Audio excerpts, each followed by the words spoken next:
This week on the Analog Circle podcast, we get a pretty clear picture on what's going to happen with Bethesda's future titles. Copies of Cyberpunk 2077 are allegedly in the wild. People are playing the game, people. More rumors are circulating around a remaster of Red Dead Redemption, the return of John Marston, possibly. Oh my goodness. We get a ton of Capcom news due to a major leak, and good grief, it's leaking over there, people. Man, you are not gonna believe what leaked over there this week.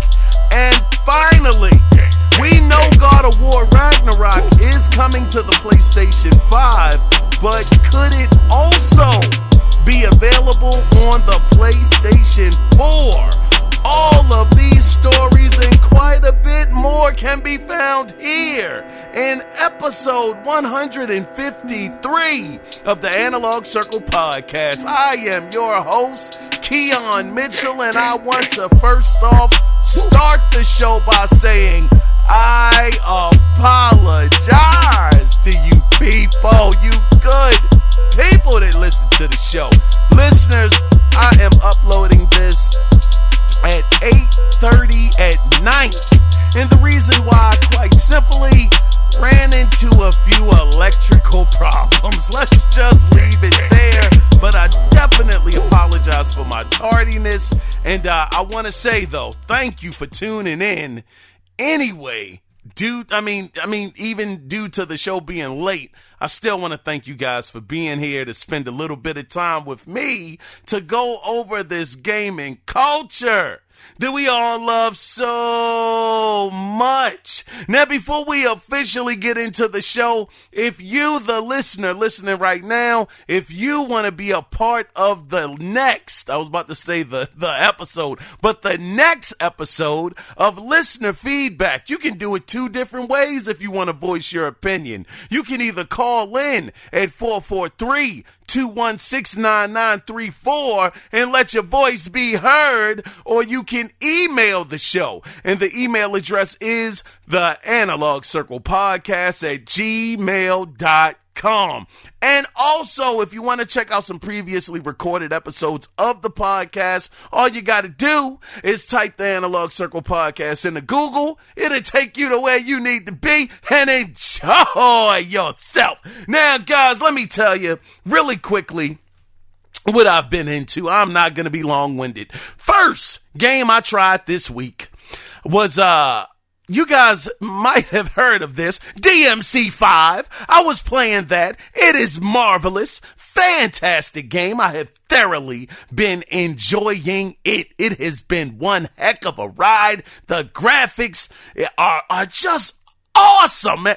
You know, it really makes me wonder how much further, I know every time we have said this, you know, how much further can graphics go? How much better can they get? But yet they keep getting better and better and better. I'm right back to that same question. DMC5. I mean, an amazing looking game. I have enjoyed, maybe not amazing. Let me take it down a notch. Let me take it down just a little bit. But it has been a great looking game. I have thoroughly enjoyed it. It keeps getting, I don't know if it keeps getting better, but it's staying really good and consistent. Anyway, that's not the only game that I was playing this week. I also jumped into Judgment. Went back into that game, played that for a while on the PlayStation 4. That game is also fantastic. I'm trying to get the loose ends and finish up the game. I'm almost 30 hours in to the game, as it were, and it continues to be a very good game. It's very narrative heavy, very story heavy, but the game is so good, man. I've thoroughly enjoyed my time with it. I'm trying to beat it and get it off my plate, but outside of that, I had to take a major turn into the past because I broke out one of my tabletops this week, Mario Cement Factory. Woo, buddy! One of Nintendo's first handheld game systems. That thing, I'ma tell you, man, Nintendo was so far ahead of the curve when I played Mario Cement Factory. If you guys don't know what it is, just look up Mario Cement Factory tabletop and you'll see what it is. You want to talk about graphics being amazing back in 1983? Because that's what the tabletop is almost 40 years old, golly. I was playing on it and I was just moving Mario. It's one of the most simple games you can play where you're just pumping the concrete down from one side to the other into a truck. And you got to just dodge these cinder blocks and you got to go from one platform to the next and keep going across until you fill up each truck. But let me tell you, the technology inside of the tabletop, Nintendo was so ahead of the curve. Keep in mind, this thing is, once again, it was made back in 1983. And the way that you actually, it took C batteries and how you got the light. You know, back then, I guess LED screens would have been, or LCD screens would have been way too expensive. So how you got it to brighten up was you take it outside and you let the sun shine through the top and it just brightened up the whole screen. It was just fantastic. Just to take a trip down memory lane with that, I played that for a little bit and it was awesome. It was awesome. What made me think about playing it too was because earlier this week, I guess that was last week now, the Game & Watch came out with Super Mario Brothers on it. And I was like, wait a minute, I got the original Game & Watch, the tabletop. Let me pull out Cement Factory and play a little bit of that. So I got into that and man, what a fun time. So simplistic, but yet so much fun. And it was a bit of a challenge. I was moving around, man. I was dying like all over the place, but then I did get, start pumping the concrete into the, anyway, man, golly, it was fun. Had a real good time this week. It was great. But, anyway, I don't want to harp on that any longer, guys. We're almost 8 minutes into the show. So without further ado, let's go ahead and get into what we all come here for, ladies and gentlemen. And that is the gaming news that went down. Now let's get into some PlayStation news. So in an interview with TASS, it's spelled TASS, Jim Ryan was asked how the PlayStation brand would respond to a service like Game Pass. Now Jim Ryan responded by saying, and I quote, "There is actually news to come, but just not today." End of quote. So could it be possible that the PlayStation Plus collection could expand and have games come day and date to the service? That's what I want to know. I mean, here it is. You have Microsoft with Game Pass. That is their thing that they're leading with. Game Pass is everything.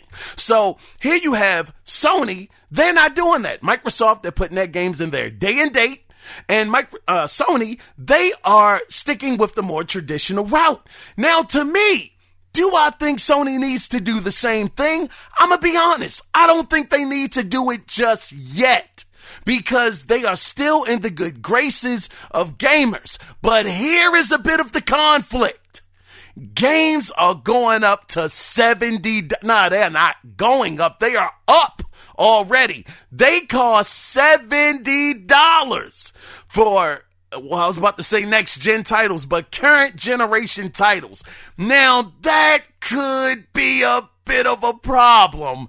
Later on down the line, we know Sony makes great games, but $70 versus paying $10 to $15 and you get 100 plus games. Now, granted, all of the games aren't going to be on the same quality level as maybe Last of Us Part 3 or something like that. But it's just that value that you get with Game Pass. I would even go out on a limb. I would even say this. If you had Game Pass, and let's just say that this PlayStation Collection is their direct response to Game Pass at a later date. Of course, Jim Ryan said nothing to announce right now, but let's just say that is the play. I think most people, if you compare the different studios, the different talent on both sides, if you said, I can give you this service over at Microsoft where you can get all of their first-party titles day and date, or you can get the PlayStation Plus collection and God of War, Ratchet and Clank, Horizon, all of those games will be day and date. Which will you choose? Man, listen, if you don't have a preference, I have a preference. I love the Xbox brand, but PlayStation been making it hard on a brother lately. They've been making it so hard for years to just stay in the Xbox ecosystem. I find myself on the PlayStation a lot, but just to bring it all back, just to bring it all in perspective, who do you think more people would go with? I mean, right now, Xbox, we know the games are coming. I know they're coming. I know it. It's just when, and are they going to be great? Like PlayStation games, will they be able to rise to the challenge outside of Gears, Halo, and Forza? And the last we checked, Halo was looking real rough. So you gotta think. Then you look on the PlayStation side, you got Miles Morales, brother. You got Demon Souls. I mean, good grief. Like I said, you got Ratchet. I mean, man, it's really no comparison right now. So I don't know if they need to do it right away, but I do think that eventually you let Microsoft get on a roll a little bit. You let some of their games start really hitting and really turn out 9s and 10s and possible Game of the Year contenders. Then I think Sony might have a bit of a problem. But until that time comes, I think they're just going to coast along and just wait until they absolutely have to make a move. Because right now, Sony is the leader. They are the leaders in the clubhouse, and they don't have any reason to switch up the formula as it is right now. Well, as it stands, I should say, today. Let's go ahead and move into the next story. Now, let's talk about Capcom, because things are leaking like a sieve right now due to the recent ransomware attack. Now, I do want to preference this story by saying these leaks are allegedly true. And so with that being said, take this with a mustard seed of truth. So here we are. These are the upcoming games and the alleged, I want to really stress that, alleged time frames that these games will be released. So first up, we have Resident Evil Outbreak. This coming out in Q4 of fiscal year 21. Golly, they going back to Outbreak? All right, not going to harp on it. Okay, all right. Next up, they have Dragon's Dogma 2. All right, that should be interesting. That's coming out in Q2 of fiscal year 22. Oh, this next one is a pretty big one. They have Street Fighter 6 coming out in the Q3 of fiscal year 22. Street Fighter's been gone a long time. That would be awesome. Does this mean coming out in 2022, could this possibly mean that this is a PlayStation 5, possibly a Series X game and not gonna be on the last generation consoles? Interesting. Now, next up, Resident Evil 4 Remake is supposed to be coming out in Q4 fiscal year 22. I don't think they should do that. Nah. I don't think so. Any of you guys really interested in a Resident Evil 4 remake? The game looked really good when it came out. It wasn't like a Resident Evil 2 situation where they, that game had a couple of miles on it, so when they remastered it, man, that thing came out beautiful. I would have rather them, instead of Resident Evil 4 remake, why not remake Codename Veronica off of the Dreamcast? That game was really good. That intro, when she acted like she was dropping a gun and she dropped down with the gun and shot the gas tank and boom. Yeah, that was dope. I would have much rather than been working on that. But once again, I do want to say this is the alleged leaked list. So let's go ahead and move on. So up next, they have Monster Hunter 6. That's supposed to be releasing in Q2 of fiscal year 23. Okay, I think people would like that. Monster Hunter made a heck of a splash last generation. They did very well with that. The next game that's supposed to be coming up is Biohazard Apocalypse. That's supposed to be Q3 of fiscal year 23. Then next, we have here SSF 6. Maybe that's Super Street Fighter 6. That's supposed to be releasing fourth quarter of fiscal year 23. Man, that does sound like a Capcom move. Dog, this list might be a little real. I don't know. But next they have, oh man, I would definitely be looking forward to this. Final Fight Remake is supposed to be happening in the second quarter of fiscal year 24. God, dog, I don't even know if I'm going to be around in 4 years. That's a long time to have to wait, man. Good grief. But Final Fight, man, I was such a huge fan. Matter of fact, that was the first game I had ever got on my Super Nintendo, was Final Fight. I saw it in the arcade, couldn't believe how amazing the game looked. It was just crazy because on the Super Nintendo version, you only got to choose from Hagar and the guy Cody. Oh, shucks, shout out to you, Cody Clark. Cody was in the game back in the 90s, man. God dog. Yeah, but Guy, he was never a option. So I was kind of blown by that because I like Guy a little more than Hagar. But Hagar has some powerful wrestling moves, though, man. That pile driver was definitely working. But let me move on, though. I would love to see Final Fight make a comeback. Up next, this is another big one. Power Stone remake coming out in third quarter fiscal year 24. Now, I gotta say, I was the biggest Power Stone fan off of the Dreamcast. It was such a change of pace when it came to a fighting game. 4 players at one time. You got to throw furniture and boxes at each other. That was such a fun, awesome game. I don't know why they haven't done anything with this title in this long. I would have figured they would have tried to have done something with it before fiscal year 24. My gosh. I mean, I hope that happens. And to be honest, I hope it happens a lot sooner than fiscal year 24, but we'll see. They have Ultra Street Fighter 6 that's supposed to be coming out. God, dog. Man, they already making plans to milk the heck out of Street Fighter 6. Here it is, Street Fighter 6, Ultra Street Fighter 6 coming out in Q4 fiscal year 24.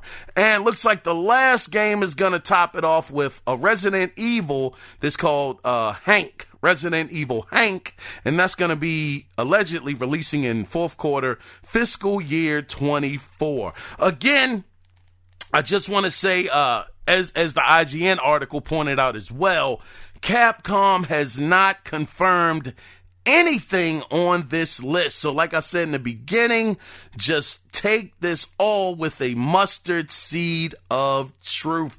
But I gotta say, man, I hope that doggone the Final Fight remake is real and the Power Stone remake is real. I was hoping that on this list somewhere that they would have brought back Beautiful Joe. What are you doing, Capcom? Beautiful Joe was like one of the dopest characters. Back on the GameCube, that was the first time I'd played that. Shout out to Jeremy. He sold me his GameCube back in the day, and he gave me that game with it. And what a fun game, man. It was excellent. Capcom, please bring that back. I thought maybe somewhere we would have seen something about Okami, because we had heard one of the young ladies that worked on the project. Well, I don't know if she's young or not, but she was a lady. She worked on the original Okami, and she said that she was going to Capcom to try to pitch another idea to them about it. So, but once again, man, like I said, Capcom, they haven't said that anything on this list is accurate. So yeah, we're just going to leave it there. But I do want to let you guys know that one other thing about this list, something that's more recent, something that's more tangible, not recent, but something closer in reach. They did mention some information about Resident Evil Village. So according to the leak, the game will release in late April, and this is where it gets really good. In similar fashion to Resident Evil 2 and Resident Evil 3 remakes, there will be a demo, but this is the caveat. PlayStation 5 owners will allegedly get the demo first. So, this is very interesting for me because I have not been a fan of Resident Evil since it went into the first-person perspective, even though I've heard Resident Evil 7, I think it was 7, was such a great game, and it didn't really take anything away. I hear that Resident Evil in VR is absolutely stunning. It'll scare the socks off of your feet because it's so great. And, if it is a demo, I will definitely try the demo, and it might be able to turn me around to make me say, you know what? This is Resident Evil. It's just from a different perspective. So we'll have to see if all of this is true. I hope that definitely that last part is true, that a demo will be coming out sometime in April, and it will, once again, hit the PlayStation 5 first. Let's go ahead and move on into the next story. So let's talk about Phil Spencer, because it looks like he is doubling down on more acquisitions. Now, during GlitchCon, aka TwitchCon, Phil Spencer said, and I quote, "In terms of continuing to invest in new studios and new games and new content, absolutely we have to do that. It's important that we continue to build out the library of games that are available on Xbox. We'll double the size of our studio's organization when we add Bethesda. And we're going to continue to invest in great games so that people can find their next favorite game on our platform." End of the quote. So Phil Spencer, he is still on this train of continuing to bring more content to the console, more games to the console, more studios to the console. So this is awesome. It's great to hear. The only thing that we want, Phil Spencer, Assassin Phil, listen to me, brother. What we want is just to see what you guys already have. We want to start seeing things materialize. We want things that are tangible, even if it's a year and a half, 2 years out. Can you just show us what the world the studios are working on? Please. That's all we need. We just need something to hold us over until these guys can get the game out the door. Who of us would not want to see what the heck the initiative is working on right now? Wouldn't it be awesome? Here we've had rumors that the initiative, they're going to show off the game at the Game Awards. That would be a heck of a moment, especially if it's a really good game. Oh man, I'm looking forward to that December 10th. If that happens and it's great, oh brother, that could be good. That could be very, very good. But once again, it's just great to hear that Phil, he's continuing to say that they're going to be, doubling down on more acquisitions and getting more studios. Fantastic. Not much more to say about this. Just glad to hear that he's really taking it seriously. Let's go ahead and get into the next story. Now, this is quick news. PlayStation boss Jim Ryan, oh man, he sat down for an interview with The Telegraph where he was asked, would God of War Ragnarock be a PlayStation 5 exclusive? And his response to this was simply, and I quote, I've got nothing to say about that today. So we know, as some people have called him, not me, but some people, they have called him Lion Ryan, pardon me. Oh man, they have said that, because at one point, and I think it is definitely justified, because they did not tell the truth about Spider-Man Miles Morales coming to the PlayStation 4 and 5. They just had us thinking it was coming to the PS5. They also had us thinking Horizon Forbidden West was a PlayStation 5 exclusive. He went out there and said that they're about generation. So yeah, it definitely fits the mold. But here, Jim Ryan said, let me pause. Let me not put myself back in a trick bag. And he says he has nothing to say about that today. And it makes me wonder, what if Ragnarok, God of War, Ragnarok, which God of War, man, one of my favorite, man, top 3 favorite games of the generation. It was absolutely phenomenal, to the point where when I saw and heard that Ragnarok was coming out next year, I said, no way. No way.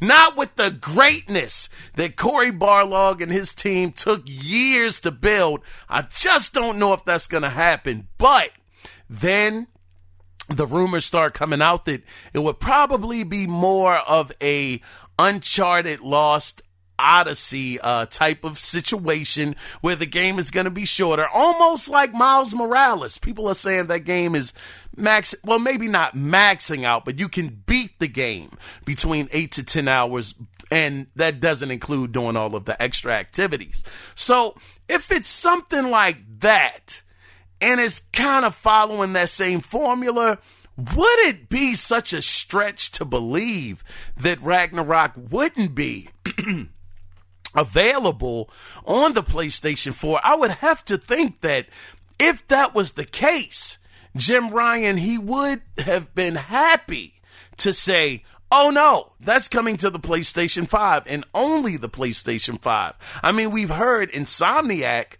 come out when they were asked, was Ratchet & Clank also going to be on the PS4?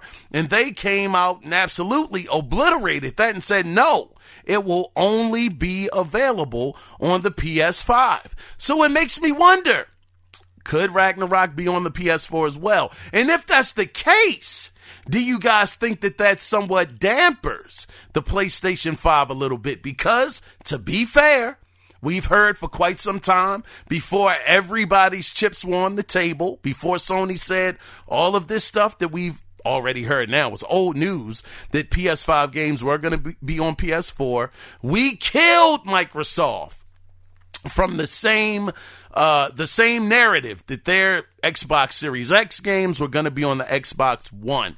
And we were upset. They're holding back gaming. We're not going to make progress, and I'm not going to buy the console. I definitely said that. And, I still haven't bought it yet.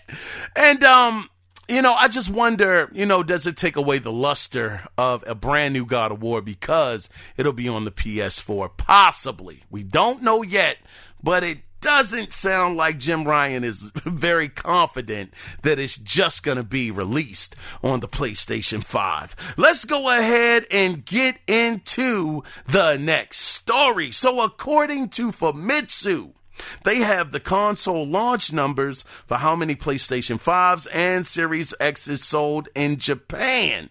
Now, this is between November 12th and the 15th. PlayStation 5 sold, God dog, they sold 118,000 85 consoles. Now, this does include the digital version as well. And Miles Morales had actually sold, 607 copies. Now, I wrote that down wrong. I'm sorry. Miles Morales sold 18,640 copies, and Demon Souls sold 18,607 copies. Wow, they were neck and neck with each other. My goodness, 118,000 sold. Now, when you go to the Series X and the S, oh man, numbers are rough, brother. They've always had a hard time cracking this region. That is Microsoft. Between the Series X and S, they sold a total of 20,534 units. And this is some absolutely very interesting news. I know that's a low number. I know, golly, some people gonna laugh. Some people aren't, because, you know, we're just used to Microsoft not really flourishing over there. But to be fair, according to Famitsu, they sold out of both consoles. So that's kind of a win. Microsoft literally sold out of the Xbox Series X and S in Japan. Now, you guys could once again say, well, 20,000 units, I don't think that's so hard. But, I mean, come on, man. A win is a win. They sold out of stock, according to Famitsu, which means they reached their goal. And Phil Spencer, he said that this was the biggest launch that they've ever had. I mean, they've launched in more countries than they ever have before in the past. And, I mean, this is a win. It's a win. Of course, we see that PlayStation, I mean, they do what they do over there, but they sold out. So, yeah, they did good. They did good. All right. Anyway, let's go ahead. There ain't really much more to say about that. It seems like PlayStation, I guess they're not so upset with them over there. And you know what? Wait a second. Hold on. Now, this is very interesting. Let's talk about something for a moment. Now, Xbox got killed over in Japan for how big the console was, the original. Now, granted, they were brand new to the game. They weren't proven. Nobody thought they were going to last a generation. But they made it through. Here they are. They're on their third generation now of a console. No, they're fourth. Pardon me. Their fourth generation of consoles. But it absolutely got destroyed over there. The original, so they went back to the drawing board, made the 360 slimmer. Then they, had the Xbox One. I mean, it was a little big. I got the big bone joint. It's not that small. But here it is over in Japan. The PS5. Man, God, dog. Has size ever really mattered over there? We have constantly heard, time and time again, that they like things smaller, but ain't nothing small about the PS5. And they sold over 118,000 units of that joint. Somebody is misinforming us. My goodness. How did that happen? Or was it simply that they are the home team and they have the games? I don't know, but I really thought that they were going to get hit a little bit, the PlayStation brand, because the PS5 was so big. Interesting. Maybe they're changing. Maybe the culture over there is slightly changing. I don't know, but no need to, talk about this anymore. Just God dog. In the Series X, way small. Anyway, they sold out of stock. Let's move on. God dog it. So, I guess this next story is good and maybe not so good. Well, I'm not even going to say it's not so good, but it might be a little alarming depending on how you feel. But according to Reddit user, this is this guy's name, Just Gonna Send It. he shared an image, pardon me, I just belched, excuse me. He shared an image of Cyberpunk 2077's physical game case and claims to have held it in his hands at his place of employment, which is Amazon. Now, what makes this interesting is, if this is true, this could mean the game could end up out in the wild and people could possibly spoil it. So just be aware. And this thing looked real legit. You know how people, they can do the Photoshop thing, but this guy, he literally took not only a picture of the case, which we're going to get into in just a second, but he also took a picture of the box of all of these Cyberpunk 2077 cases, and they were cellophane wrapped. So it looked very real to me. Now, this is awesome news because we know that now the game is not going to be delayed anymore. We know that the game is coming out, and well, anyway, we're getting to that in a minute, but let's talk about the case for a second. So it did confirm, this is on the case did confirm that the game will be on 2 Blu-ray discs, and it will come with a game map, digital content access, stickers, postcards, and a world compendium, which, man, I ain't gonna lie, I had to look that word up. I have no shame saying that. It basically means it's a guide. It breaks down the world, the different places and locations, stuff like that. So yeah, it comes with that. Hold on, before I get into the last part of this, I think that's really cool. This actually reminds me of the packaging with the collector's edition of The Witcher 3, where they gave you stickers in the box, they gave you a little letter. It was just really, really nice little nuances that made you say, wow, man, CD Projekt Red, they're pretty dope. Matter of fact, I gotta shout out Goose for that too. You guys will find out what I mean by that in, just a little bit of time. But yeah, shout out to you, Goose. I definitely agree with what you said, brother, when it came to the packaging of The Witcher 3. But on a side note, a Q&A tester has been playing the game. Now this is wild, because we heard that the game wasn't going to be as long as The Witcher 3. One of the developers, he said that people enjoyed The Witcher 3, which again was one of my favorite. I mean, that game was top 5 of the generation for me. Amazing game. But people, they got tired. The game was so long, and he said that, they took that into consideration. So it wasn't going to be quite as long as The Witcher, but here it is. This Q&A tester, he has been playing the game for 175 hours and still hasn't beat the game yet. 175 hours. This guy has been in Night City and he has not completed the game. I gotta say, CD Projekt Red, God dog. Here we are again with another game that I just gotta honestly say, I'm gonna buy it. Oh yes, I absolutely am gonna buy it. But am I gonna beat it? Man, shucks. 175 hours? Listen, I think even if you streamline it with hours like that, even if you're just playing through the campaign, you might hit 60 hours. Straight off the top. Man, that thing is going to take me forever. I mean, unless it can grip me from the door and hold my attention, man, I don't know.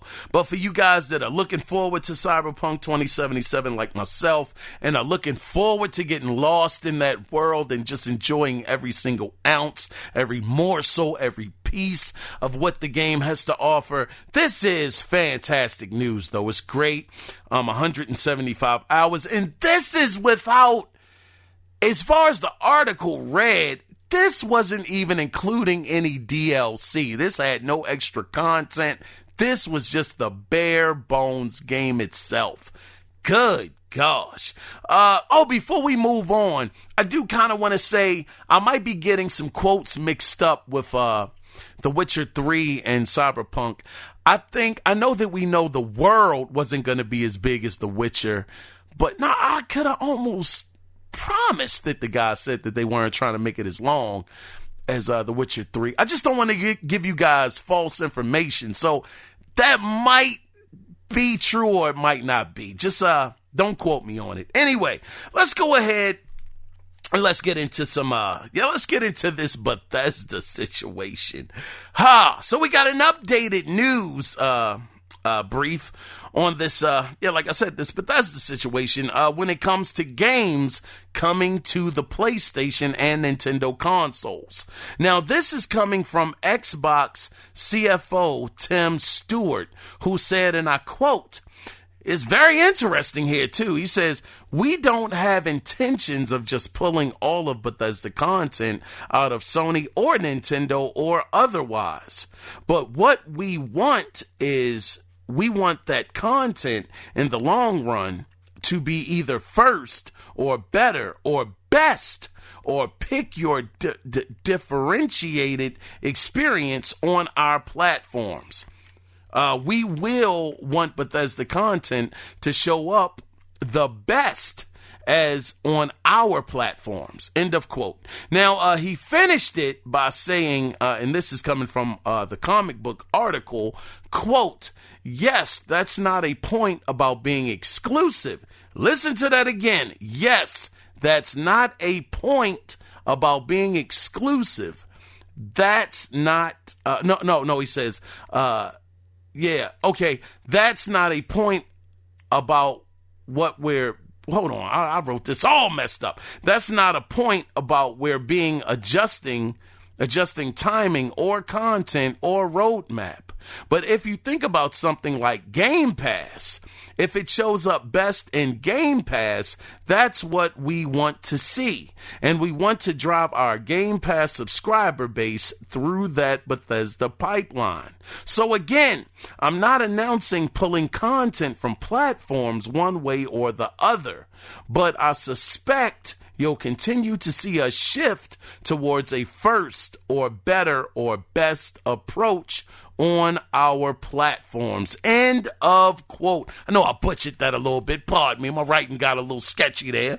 But basically, it looks like, like it read, it doesn't look like they're going to make any of their content from Bethesda exclusive. But they're talking about this first. Now, okay, now let's start there. Now, could this mean when he says he wants it, first, better or best approach on their platforms? First, maybe could that mean exclusively for maybe a year, 6 months, 3 months? That's a possibility. And I think that would be the best way to do it.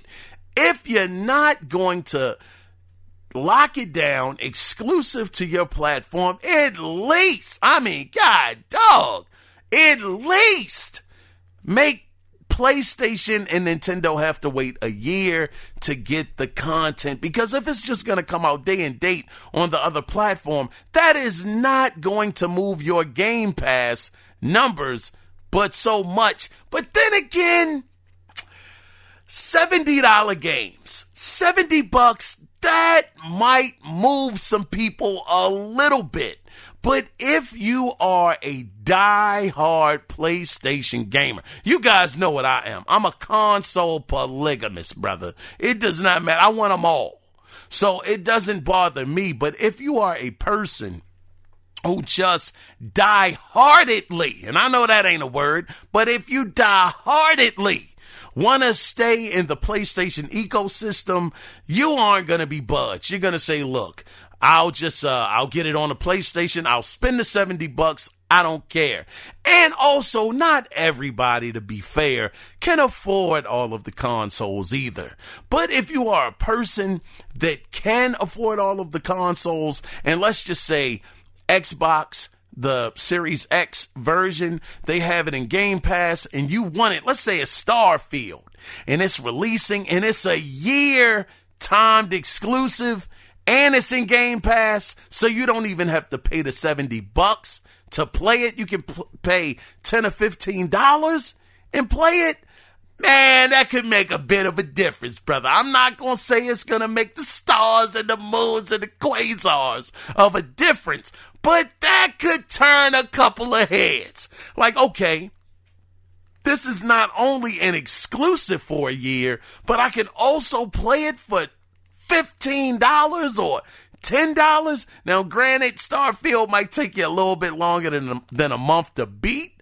I don't know. Oh, could that be a play as well by Microsoft? Bethesda games, I mean, Elder Scrolls 6, ain't nobody completing that game all the way through in a month if they're trying to do everything.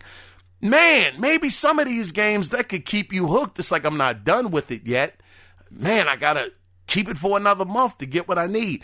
That could be an interesting strategy, but back to this topic, though. Yeah, that could be something that they could do. I mean, they could definitely say, hey, get it in Game Pass, forget the $70 charge, or play it now and play it a year later on PlayStation. But the other thing that they're saying, I might have came off a little whack. Hopefully you guys understood what I meant. But the other thing is, I don't understand what this better or best approach is. I can't imagine that they would, I guess, try to sabotage the PlayStation 5 version by making it worse frames or worse resolution. But I'm trying to figure that part out, because he said, I'm going to try to find it again to try to quote him. He says that the content and they want the content in the long run to be either first or better or best or yeah. So what does that mean? I mean, I guess he did use the Game Pass subscription service as, being a best option, I guess. But I just don't quite understand how the world would you do that. I don't think Sony would allow you to purposely make their version of the game the worst version. So that's where I'm kind of at a loss for words. I don't really know how to decipher that. Maybe you guys can help me out. But I guess, man, not to stay on this story too much longer, I guess in closing, it looks like that these games will eventually come over to the other platforms. It just might not be day and date. It might not have the best quality. It might not be the best place to play the version of the game. I don't know. It's just such weird wording with this. Man, maybe this is all part of the plan to keep us guessing, like, what the heck? Just tell us exactly what's going on. Maybe this is just a ploy what they're using to keep us wondering what the world is going on. Anyway, let's go ahead and get into the next story. Now, this is some more quick news. And shout out to AB for sending me this. It's been confirmed via the PlayStation blog that variable refresh rate support will be coming to the PlayStation 5 through a future firmware update.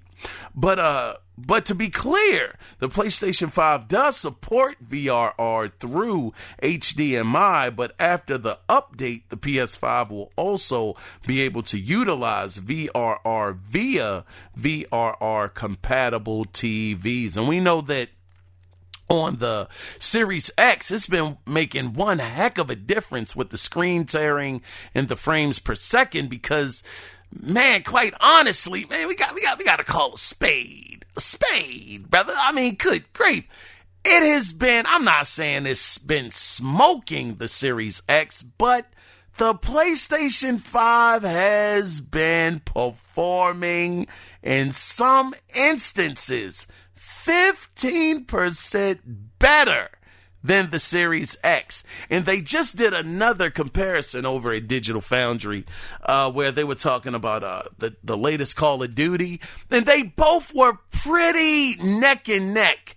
Then they went into the 120 frames per second mode, and the PlayStation 5 and the Series X, they both had the ray tracing on, and the Series X actually performed better. It held a more steady frame rate, whereas the PS5 was kind of dipping a little bit. It was going under. So, you know, they might have pulled one out with that one, but they said, to be fair, they both performed absolutely great. Man, forget all that. Forget that we are the world stuff. Look, it got beat. All right, the PS5, it got beat. And this one, the PS5 been whipping the Series X up and down the street from the last couple of doggone breakdowns they've done on Digital Foundry. I've been sitting there shocked, in awe, like, are you serious? What the heck is happening? When I heard that it was outperforming it by 15%, I said, God dog, man, what the world, Xbox? And I know you can't blame Xbox necessarily because it is the developers, but I'm like, what the world are they doing on the PS5 that's working so much better than on the Series X? I don't understand. And then people talking about tools. Ha ha ha ha. Man, I heard some podcasts last week. God, dog. Joker's talking about going to Lowe's, man. We need tools. You gotta wait for the tools. Man, don't nobody want to hear that mess. The whole time, all of us believed that the Series X was going to be the best place to play third-party titles, and it has not been true. It has not. Because this is the messed up part about this whole situation.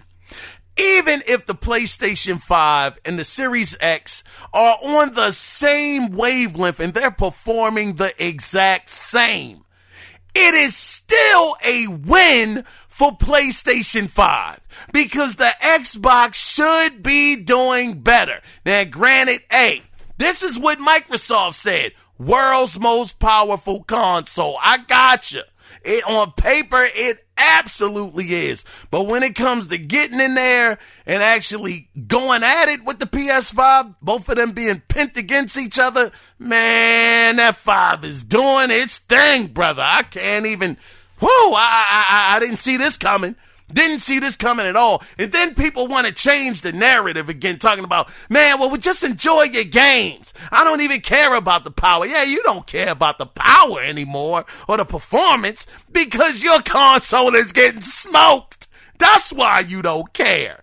People really trip me out when they get mad and they want to take their ball home and act like it doesn't matter anymore after months and months and months of spewing how much better the Series X was going to be for third-party games and how much better they were going to perform on the Series X versus the PS5. And then all of a sudden you get that reality check and you don't like it and you want to sing "We Are the World, We Are the Children." Man, you better get out of here. Take the L, take it on the chin, and walk away. It's all right. None of us were expecting for this to be the case. But I tell you, people, they get so upset. And anyway, man, look, shout out to PS5. Man, man, 4 out of the 5 y'all have won. Like, hands down, 4 out of the 5 of the comparisons, they have won. And you got to give them that. Once again, I might have talked about this before. It's kind of like the PlayStation 3 and the 360 era. The 360 was the less powerful console, but when it came to the third-party games, the 360 was smoking the brakes off of the PlayStation 3 because it was just better optimized. That's all. That's all it is. Take the L and just move on. It might get better. The gap may close. But then again, when you get the tools on the Series X, that doesn't mean that the progress stops. with the PlayStation 5, like it's just gonna peak. They're also gonna get more efficient with the 5. Just sit back and just wait to see the results, because I'm here for it, man. I love it. Console wars, man. It is what I absolutely love. It is the competition that keeps the doggone industry on its toes. I don't want to see anybody getting comfortable, and I love it. Hopefully, this puts Microsoft on standby for them to just do better. Now, once again, it is third parties.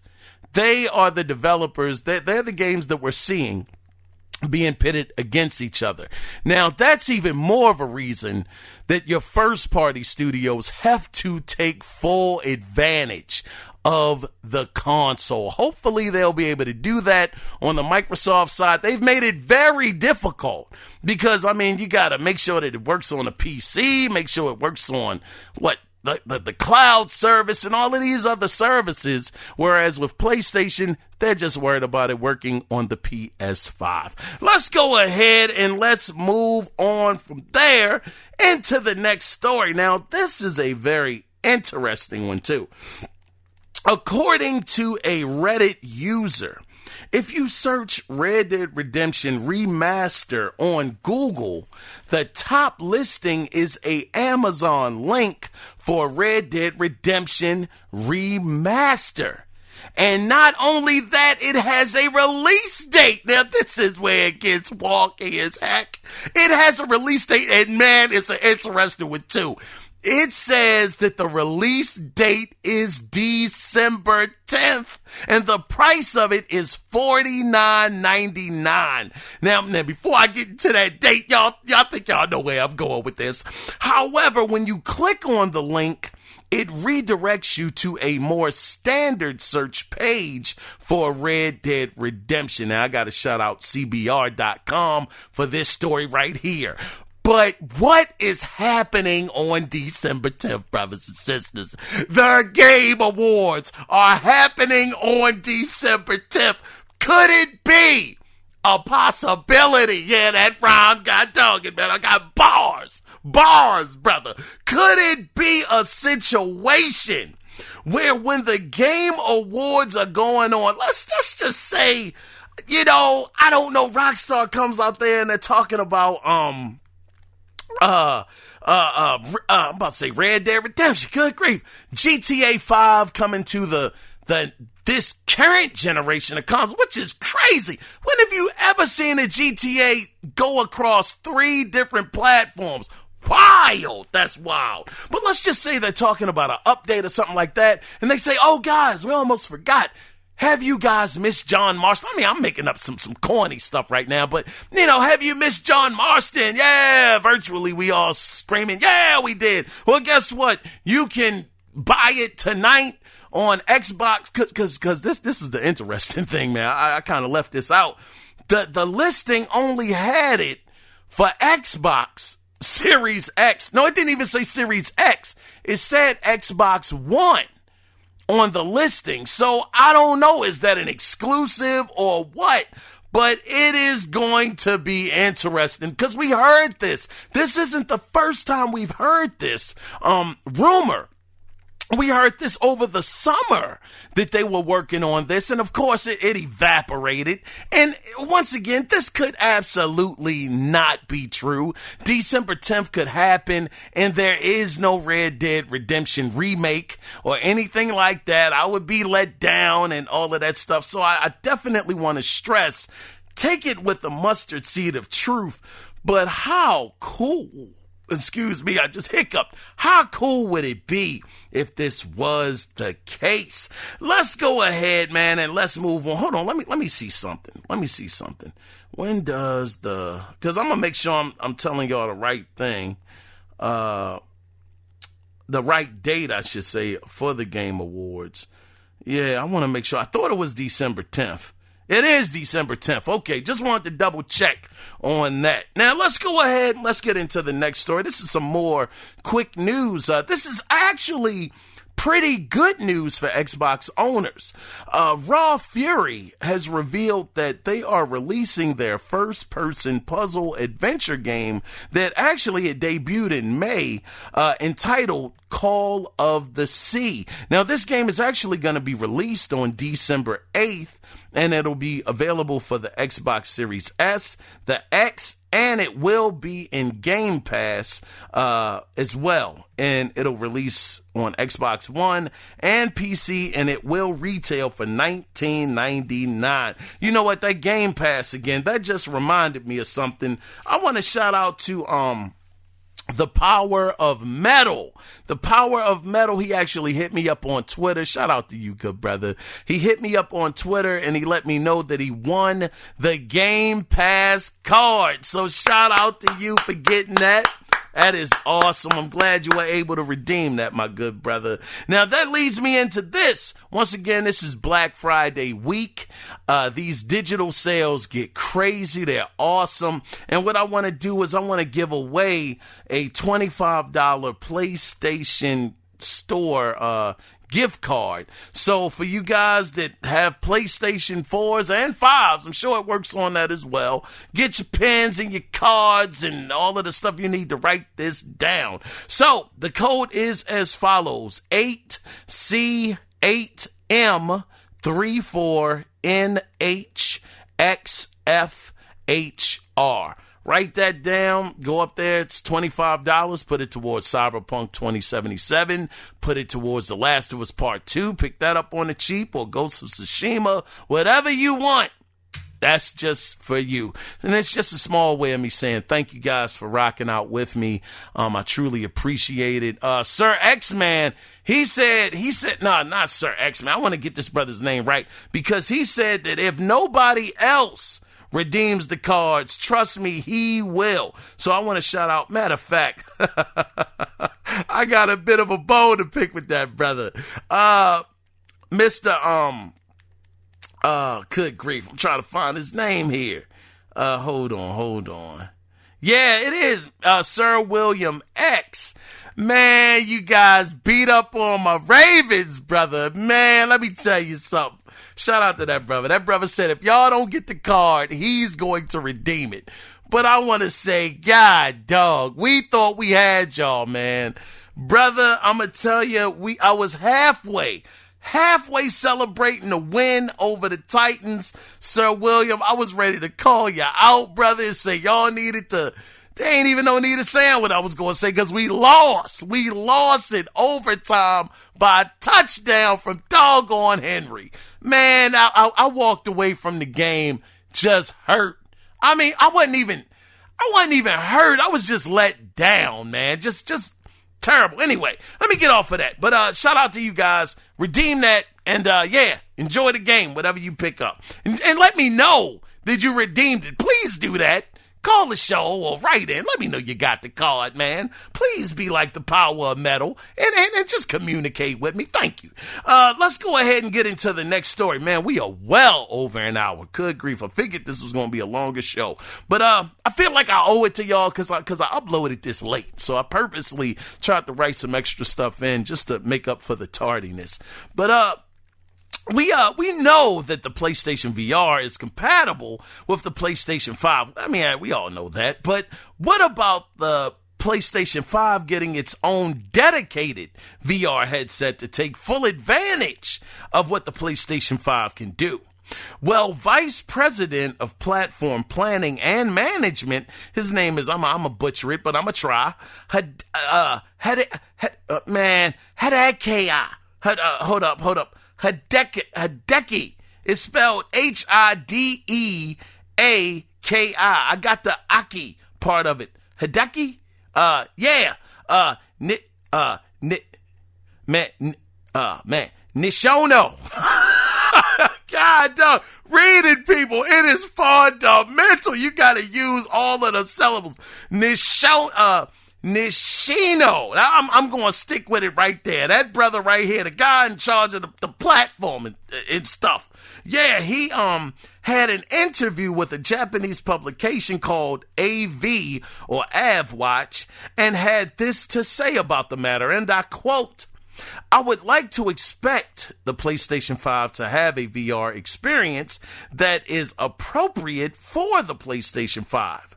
I can't comment any further, but I'm looking forward to it.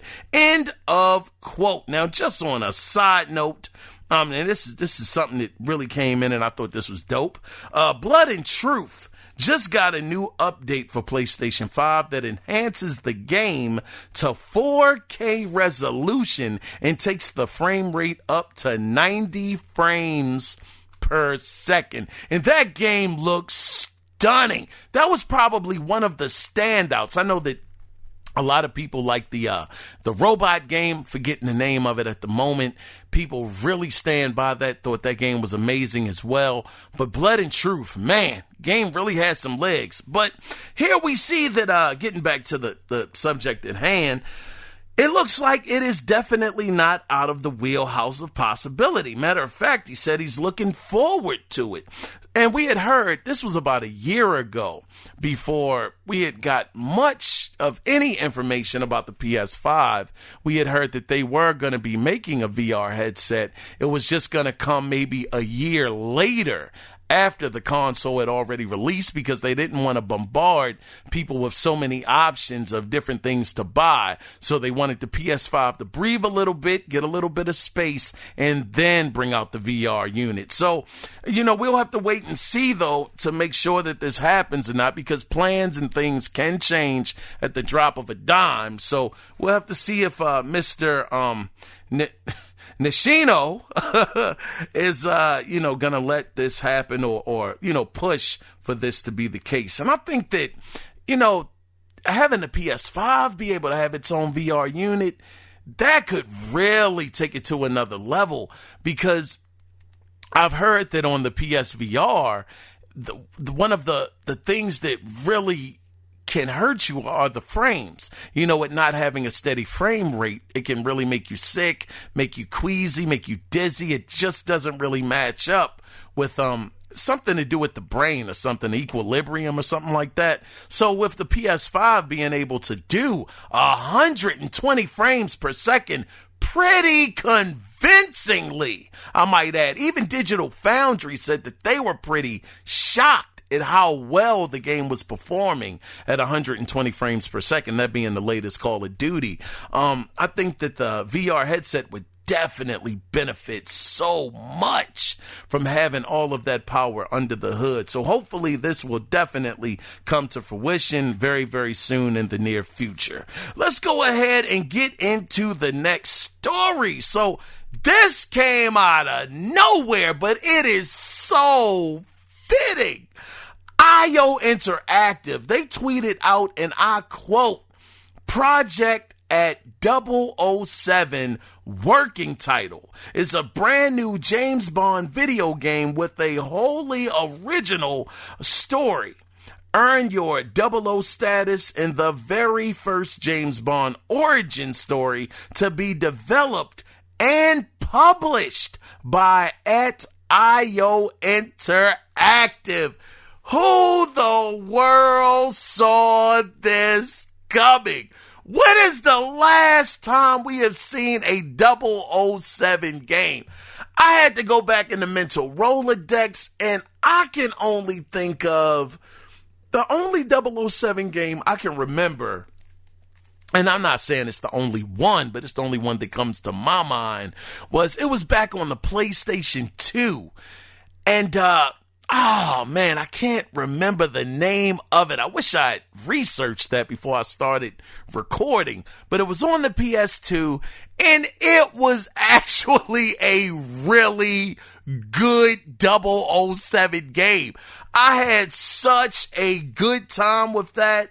I think, what was it? Pierce? I don't know who starred in it, man, but it was such a great game. Just look up 007, man. I'm gonna try to Google this right now, because we're over an hour. It's just no way I'm gonna salvage the less than an hour situation with the show. So let me type this in: PS2 007 game. Oh, okay, it's coming up as Nightfire, Agent Under Fire. I think no. It was Everything or Nothing. I believe that was the one I played. Everything or Nothing, because it's that black and white cover. It's either that or Agent Under Fire. One of those games. It was so dope, man. Is that Pierce on the front? I think this is it.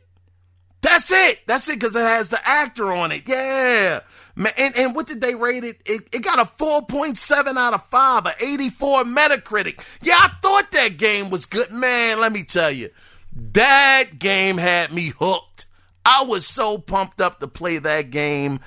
I didn't play it every day because I was mixing and matching. Back then I had a little more time on my hands, but that was just a great experience. So to have another James Bond game being made by IO Interactive, that's like right in their wheelhouse. We're talking about Hitman. I mean, good grief. I mean, espionage, sneaking around, that's just everything that 007 is, man. I am really, really happy to see this. And finally, they are switching to another character. We can really see what the world IO Interactive can do outside of Hitman. I'm telling you, wouldn't it be pretty amazing that this next James Bond upcoming project, it scores amazingly well across the board. It's like sometimes you work on a franchise so long that you just become stagnant and you need something to just energize the team, put yourself in a different environment on something completely new. And I really think that these guys will do very, very well with the 007, the James Bond IP, and I cannot wait to hear more information about this. Shout out to IO Interactive. And one of the coolest things about this is it's not only being developed by them, but they're also publishing it. So does that mean that they are no longer on the market to possibly be acquired? Because you guys remember at one time, excuse me, people were saying that Microsoft might have picked up IO Interactive at one point, but it looks like they got to be doing pretty good if they're able to publish the game on their own. So, looking forward to that, and I'm glad to see that the studio is, actually doing well, because they weren't always in such a good spot, as it were, after they got released from, I forgot the studio they were with, but they gave them their walk-in papers and let them be indie. But yeah, shout out to them. But let's go ahead and let's talk about some Nintendo news. Now, this is rumors again, so take this with a grain of a mustard seed of truth. So according to an alleged insider named Emily Rogers, she is saying that it's a 85 to 90% chance that The Legend of Zelda Breath of the Wild 2 will release in October, November, or the first half of December in 2021. Now, this is... Hey, Emily, man, listen. Emily said, look, it might be October. She did a 3-month span. I didn't even really catch, man. I should have caught that when I was writing it. I did. I had to have caught it. October, November, or December. The whole last quarter of the year. Will it happen? I don't know. I have no idea. But, a lot of people are looking forward to Breath of the Wild 2. The first one was absolutely phenomenal from what I've heard. I have the game. I have played it. I got stuck on that rock boss, man. That rock boss, that joker he ain't playing, man. I have died at that boss like 6 or 7 times. I just had to walk away for a minute. I'm going to get it back together and try it again. But, yeah, a lot of people are looking forward to this. So you guys, be on the lookout between October to December. Breath of the Wild 2 allegedly will be releasing sometime in that time frame. I really hope that we see something on that at the Game Awards. Maybe I'm putting too many bets on the Game Awards. I'm hinging a whole lot of information on that doggone show. Maybe I need to kind of get myself in check a little bit. But anyway, show is starting to run long. And matter of fact, this is actually the last story. So this is in more Rumorville news. And I hope this is true, god dog. Best Buy is claiming that The Last of Us Part 2 is receiving a next generation upgrade. Now, the Best Buy listing for the game includes next gen upgrade. Now, again, to be fair, Naughty Dog has not confirmed this to be true. And this is actually an article coming from PSU.com. Now, just to put a little bit of context to it, you actually can already play The Last of Us Part 2 on the PlayStation 5, but the way that they're wording it, it's going to be an actual next generation I keep saying next gen, golly. A current generation version of The Last of Us 2 on the PlayStation 5. Now, how crazy would that be? Includes next gen upgrade. Let me put that out there. That would just be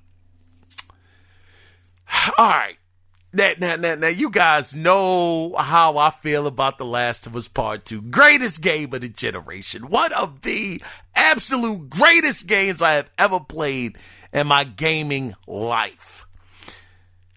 I just harken back when I was reading that article from PSU.com.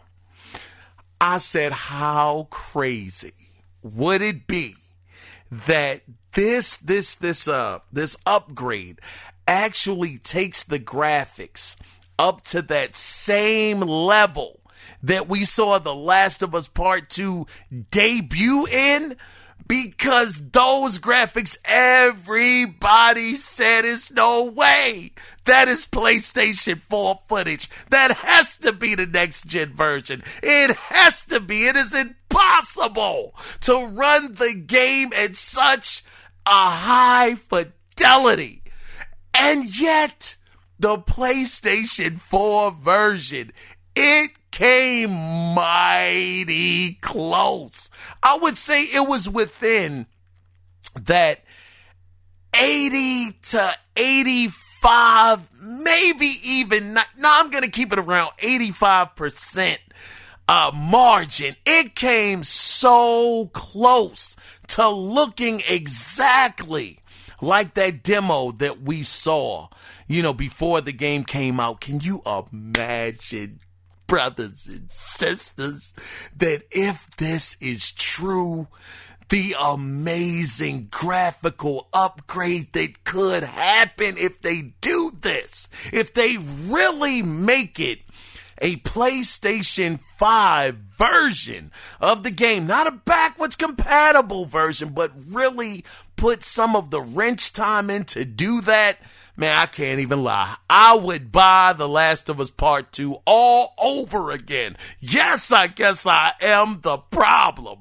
I would buy that because that demo looked so amazing. Man, shucks. Best Buy, I hope you ain't pulling our leg with this one. I really want this one to be true. Anyway, that is the end of the gaming news this week, which leads us into the final section of the podcast. And you guys already saw the question, but I'll officially ask you guys it. Do you agree with the Game of the Year nominees? Now, let me go ahead and pull up the list here. All right, so we have Ghost of Tsushima, which I think many would think that should be up there. You have Hades, Doom Eternal, The Last of Us Part 2. That is the one for me.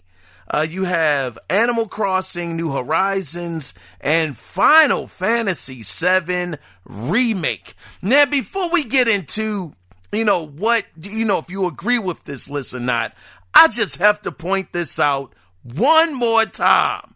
Out of the 6 games that are on this list. 3 of them, 3 are coming from PlayStation. Now you can say, well, wait a minute. Final Fantasy VII Remake was not one of Sony's studios. No, it isn't. You're absolutely right. Square Enix, I gotcha. But it is a console exclusive, so it's only available on that platform until April of next year. This is what I'm saying. PlayStation, they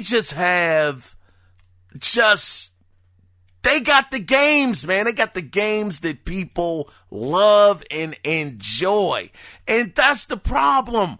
Microsoft has yet to get one of those. Here it is. This is my only gripe with the list. I would say that Animal Crossing New Horizon, come on, man, what the world is that? I don't agree with that. And I don't agree with Hades. Now, to be fair, I have not played either one of these games either. I haven't even played, golly, let me point out, I have not played Ghost of Tsushima either. You know, but that game, good grief, man, that game looks amazing. My goodness, it looks awesome. I mean, people have craved and raved all about it, and I'm sure that people have craved about Animal Crossing. The numbers were insane, you know, with Animal Crossing. It did a lot of numbers. Hades, like I said, I can't really talk about that, but I just thought somewhere they could have put Ori and the Will of the Wisp on the list, man. They could have knocked off Hades or Animal Crossing to put one Microsoft game up there. Just one. Would it have killed you? I don't know. Technically, wait a minute. Wait a second. Let me kind of reboot. Doom Eternal. That is a Bethesda game, which, well, it ain't even official yet. Dang. I was going to say that by default, Microsoft actually would have had a Game of the Year nominee up in Doom Eternal because of the Bethesda deal, but that ain't even official yet. Not until next year. So yeah, again, Microsoft gets snubbed for no Game of the Year contenders. God dog it. Anyway, man, I would love to know, do you guys agree with this list? I think it's a solid list, man.